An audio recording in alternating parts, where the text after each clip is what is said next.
Hello friends, नमस्कार। मैं हूं संजय। इस वीडियो में हम KVS TGT previous question paper जो कि 23 दिसंबर 2018 को कंडक्ट किया गया था, उसमें से 10 कंप्यूटर लिटरेसी क्वेश्चंस को सॉल्व करेंगे। अब अगर आप PRT, TGT या फिर PGT का कंप्यूटर लिटरेसी सिलेबस देखते हो तो वो बहुत ही सिमिलर है। यानी कि चाहे आप PRT के लिए प्रिपरेशन कर रहे हो, TGT के लिए या फिर PGT के लिए, आपको ये तीनों के जो प्रीवियस पेपर्स है उनमें से कंप्यूटर लिटरेसी क्वेश्चंस को सॉल्व कर लेना चाहिए। तो चलिए शुरू करते हैं। All data in the computer system is represented as which of the following.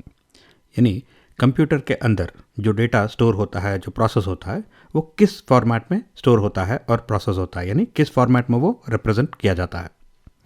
अब जब हम स्क्रीन पे कुछ डेटा देखते हैं या फिर कोई भी कंप्यूटर पे फाइल के अंदर कोई भी डेटा देखते हैं तो हम नंबर्स, अल्फ़ाबेट्स, कैरेक्टर्स या फिर इमेजेस देखते हैं, क्योंकि वो ह्यूमंस को समझने में आसानी होती है। इसीलिए जो ह्यूमंस के लिए रिप्रेजेंट किया जाता है डेटा, वो नंबर्स, अल्फ़ाबेट्स, कैरेक्टर्स या फिर इमेजेस में होता है। लेकिन इसी डेटा को एट अ मशीन लेवल अगर हम देखते हैं तो कंप्यूटर इसे बाइनरी फॉर्मेट में स्टोर करता है और बाइनरी फॉर्मेट में इसको प्रोसेस करता है। यानी कंप्यूटर के अंदर सिर्फ ज़ीरोस एंड वंस यूज़ करके ये सारा डेटा जो है वो स्टोर किया जाता है, प्रोसेस किया जाता है।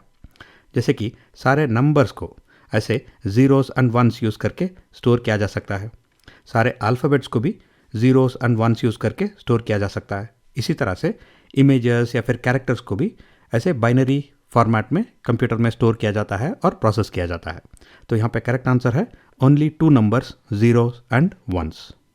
Which of the following tasks is possible in slideshow of MS PowerPoint? यानी Microsoft PowerPoint के स्लाइड्स के अंदर इनमें से कौन से टास्क को हम कर सकते हैं। अब इस वीडियोस को प्रिपेयर करने के लिए मैं PowerPoint यूज़ करता हूँ और PowerPoint के अंदर मैं YouTube के वीडियोस को एम्बेड कर सकता हूँ। यानी मैं इस वीडियो पे क्लिक करूँगा तो वो PowerPoint के अंदर ही वो प्ले होता है। और अगर मुझे कोई भी डेटा रिप्रेजेंट करना है, जैसे कि एक क्लास के रिजल्ट्स को रिप्रेजेंट करना है, तो इस तरह से मैं टेबल्स को भी एम्बेड कर सकता हूँ इन पावरपॉइंट। तो इसका मतलब है प्लेइंग ए यूट्यूब वीडियो, वो पावरपॉइंट स्लाइड्स में हम कर सकते हैं। Preparing result of the class, वो भी हम पावरपॉइंट स्लाइड्स में कर सकते हैं। लेकिन ब्राउजिंग ए वेबसाइट, ये पावर पॉइंट के अंदर हम नहीं कर सकते, क्योंकि जब भी हम पावर पॉइंट के अंदर कोई भी लिंक को क्लिक करते हैं तो एक एक्सटर्नल ब्राउज़र खुलता है। वो माइक्रोसॉफ्ट एज हो सकता है, क्रोम हो सकता है या फिर ओपेरा हो सकता है। तो इस तरह से ब्राउजिंग ए वेबसाइट स्लाइड शो के अंदर हम नहीं कर सकते। Playing a video, preparing result of A class, ये हम कर सकते हैं। तो इसका मतलब है बी एंड सी ओनली यहाँ पे करेक्ट आंसर है। The numeric data entered in a worksheet, that is a Excel worksheet, is aligned towards which side by default. यानी जब हम न्यूमेरिक डेटा यानी नंबर्स एंटर करते हैं एक एक्सेल वर्कशीट में तो वो बाय डिफ़ॉल्ट किस तरफ अलाइन हो जाता है। अब इसे आप खुद भी टेस्ट कर सकते हैं। अगर आप एक ब्लैंक वर्कशीट खोल के उसमें कुछ अल्फ़ाबेट्स टाइप करते हो तो alphabets automatically towards the left side align हो जाते हैं। और अगर आप कुछ नंबर्स टाइप करते हो तो नंबर्स सेल के राइट साइड की तरफ अलाइन हो जाते हैं। तो न्यूमेरिक डेटा यानी नंबर जो है बाय डिफ़ॉल्ट राइट साइड की तरफ अलाइन हो जाते हैं। एक एनालॉग लाइन पे डिजिटल डेटा को कैरी करने के लिए इनमें से कौन सा डिवाइस को यूज़ किया जाता है। अगर आपके घर में जो इंटरनेट कनेक्शन है वो टेलीफोन लाइन के ऊपर चलता है तो उसका मतलब है कि आप एक मोडेम यूज़ कर रहे हो इंटरनेट को कनेक्ट करने के लिए। यानी मोडेम जो है वो एक कॉम्बिनेशन है of A modulator and demodulator, और मोडेम डिजिटल डेटा को एक एनालॉग टेलीफोन लाइन के ऊपर कैरी करता है। तो अगर आपके घर में टेलीफोन लाइन से इंटरनेट को कनेक्ट कर रहे हो तो आप एक मोडेम यूज़ कर रहे हो। VGA का करेक्ट एक्सपेंशन इनमें से कौन सा है। अब आप पुराने लैपटॉप्स या फिर डेस्कटॉप देखोगे तो आपको इस तरह का एक सॉकेट देखने को मिलेगा, और इस तरह का केबल यूज़ करके इस सॉकेट से आप प्रोजेक्टर्स या फिर मॉनिटर्स को कनेक्ट कर सकते हो। तो इस सॉकेट का नाम है वीडियो ग्राफिक्स अरे। सो VGA का एक्सपेंशन है वीडियो ग्राफिक्स अरे। लेकिन नए वाले लैपटॉप्स में, डेस्कटॉप्स में आपको या तो HDMI मिलेगा या फिर USB-C से आप मॉनिटर्स या फिर प्रोजेक्टर्स को कनेक्ट कर सकते हो। लेकिन पुराने लैपटॉप्स में आपको इस तरह का VGA कनेक्टर मिल जाता था। विच of the following task can be done using MS Excel, यानी एक एक्सेल स्प्रेडशीट के अंदर इनमें से कौन से टास्क को हम कर सकते हैं। Preparing students results, storing names of Indian classical singers with their घराना। सो अगर एक स्टूडेंट का रिजल्ट बनाना है या फिर कुछ इंडियन क्लासिकल सिंगर्स के नाम को उनके घराने के साथ स्टोर करना है, तो हम या तो टेबल्स बना रहे हैं या फिर इस डेटा को एक टैबुलर फॉर्मेट में हम दिखा रहे हैं।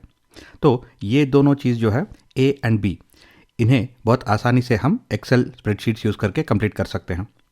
लेकिन अगर हम एक वीडियो एम्बेड करते हैं एक स्प्रेडशीट में, तो जब हम उस वीडियो पर क्लिक करते हैं तो वो एक्सेल स्प्रेडशीट के अंदर प्ले नहीं होता, वो सेपरेटली एक मीडिया प्लेयर खोल के वहाँ पे वीडियो प्ले होता है। तो playing music video is not possible inside a Excel spreadsheet. तो यहाँ पे आंसर सिर्फ ए एंड बी है, तो ए एंड बी ओनली यहाँ पे करेक्ट आंसर है। Devices that enter information into the computer and communicate with it are called what devices, यानी जो डिवाइसेस यूज़ करके हम कंप्यूटर में इंफॉर्मेशन एंटर करते हैं उन डिवाइसेस को क्या बुलाया जाता है। अब माउस, कीबोर्ड, जॉयस्टिक, ये सारे जो डिवाइसेस है ये इनपुट डिवाइसेस होते हैं जिसको यूज़ करके हम कंप्यूटर के अंदर इंफॉर्मेशन को एंटर करते हैं, उसके साथ इंटरैक्ट करते हैं। और मॉनिटर, स्पीकर, प्रिंटर ये आउटपुट डिवाइसेस होते हैं जिसके थ्रू कंप्यूटर हमें इंफॉर्मेशन देता है। तो यहाँ पे हमें पूछा जा रहा है कि कौन से डिवाइसेस यूज़ करके हम कंप्यूटर के अंदर इंफॉर्मेशन को एंटर कर सकते हैं। तो यहाँ पे हम इनपुट डिवाइसेस की बात कर रहे हैं। Which of the following options contains extensions of MS Office files?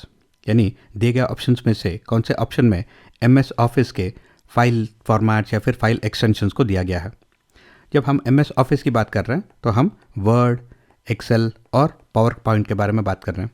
और वर्ड जो है वो डॉक या फिर doc x file formats use करता है, और एक्सेल जो है वो XLS या फिर XLSX फाइल फॉर्मेट्स यूज़ करता है, और पावर पॉइंट PPT या फिर PPTX फाइल फॉर्मेट्स यूज़ करता है।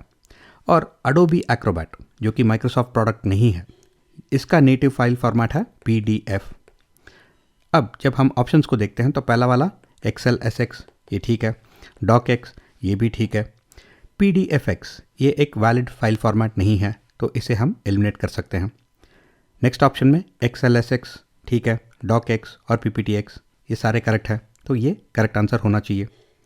नेक्स्ट वाला XLS ठीक है, डॉक ये भी ठीक है, लेकिन PDF एक्रोबैट का फाइल फॉर्मेट है, MS ऑफिस का नहीं, तो इसे हम एलिमिनेट कर सकते हैं। नेक्स्ट ऑप्शन में भी PPT ठीक है, डॉक भी ठीक है, लेकिन PDF जो है वो एक्रोबैट का फाइल फॉर्मेट है, MS ऑफिस का नहीं, तो इसे भी हम एलिमिनेट कर देंगे। तो ऑप्शन 2 यहाँ पे करेक्ट आंसर है। ए डिसरप्टिव प्रोग्राम यानी कि एक डिस्ट्रक्टिव प्रोग्राम जो है, जो कि प्रोग्राम से प्रोग्राम स्प्रेड कर सकता है या फिर डिस्क से डिस्क स्प्रेड करता है, तो उस प्रोग्राम को क्या बुलाया जाता है। अब ये बहुत ही सिंपल क्वेश्चन है, क्योंकि आपको मालूम है कि एक कंप्यूटर वायरस जो है वो प्रोग्राम्स को इन्फेक्ट करता है, यानी अलग अलग तरह के EXE फाइल्स को वो इन्फेक्ट कर सकता है, और वो एक कंप्यूटर डिस्क से दूसरे कंप्यूटर डिस्क को स्प्रेड कर सकता है। तो इसका मतलब है ए डिसरप्टिव या फिर एक डिस्ट्रक्टिव प्रोग्राम जो कि प्रोग्राम से प्रोग्राम स्प्रेड होता है या फिर डिस्क से डिस्क को स्प्रेड होता है, उसे हम कंप्यूटर वायरस बुलाते हैं। The action of using the mouse to move an item on the computer screen to a new location is called which of the following, यानी कंप्यूटर स्क्रीन पे अगर कोई एक आइटम है तो उसे एक जगह से दूसरी जगह मूव करने के लिए जब हम माउस का इस्तेमाल करते हैं तो उस एक्शन को क्या बुलाया जाता है। तो अगर हमें कंप्यूटर स्क्रीन पे कोई भी आइटम को एक जगह से निकाल के दूसरी जगह लगाना है तो हम कट और पेस्ट का ऑप्शन यूज़ कर सकते हैं। लेकिन यहाँ पे आपको गौर करना है कि यहाँ पे बताया गया है कि the action of using the mouse to move an item on the computer screen. अब कट पेस्ट जो है वो माउस से भी कर सकते हैं और कीबोर्ड से भी कर सकते हैं, लेकिन ऐसा कौन सा एक्शन है जो सिर्फ माउस के थ्रू किया जा सकता है, वो है ड्रैग एंड ड्रॉप। यानी अगर हम कंप्यूटर स्क्रीन पे कोई भी आइटम को एक जगह से ड्रैग करके दूसरी जगह ड्रॉप करते हैं तो हम उस ऑब्जेक्ट को या फिर उस फाइल को मूव कर रहे हैं, राइट। तो इसका मतलब है यहाँ पे करेक्ट आंसर है ड्रैग एंड ड्रॉप। और इसी के साथ हमने इस पेपर में से 10 कंप्यूटर लिटरेसी क्वेश्चंस को सॉल्व कर लिया है। अगर आपके कुछ क्वेश्चंस या फिर फीडबैक है तो नीचे कमेंट सेक्शन में डाल दीजिए। मैं आपसे फिर से मिलता हूँ बहुत ही जल्द अगले वीडियो में। Till then take care, stay safe.